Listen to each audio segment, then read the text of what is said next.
সালাম দিলে কী লাভ? এক নম্বর হইল জান্নাতের পথ নিরাপদ।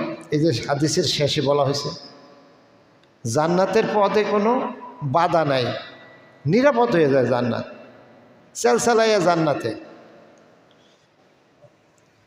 এরপরে 2 নম্বরে কি হয়? মোহাব্বত বাড়ে। সালামে কি বাড়ে? মোহাব্বত বাড়ে। শত্রুতা যার সাথে আছে তাকে যদি 2-4টা সালাম স্টার্ট করা যায়, যার সাথে মনোমালিন্য আছে তারে যদি সালাম দিয়া তার সাথে সাক্ষাৎ করা যায়, দেখা হলে তাকে সালাম বিনিময় করা যায়, তাহলে আশা করা যায় যে শত্রুতা কমবে, রাগ জাল কমবে। কমে না? কমে।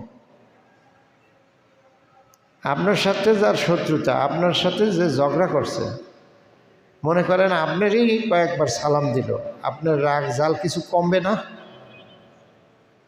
আর রাগ জাল কমলে মোহাব্বত বাড়ে না কমে?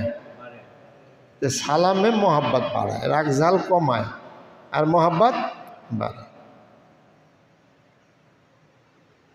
আর কি হয়?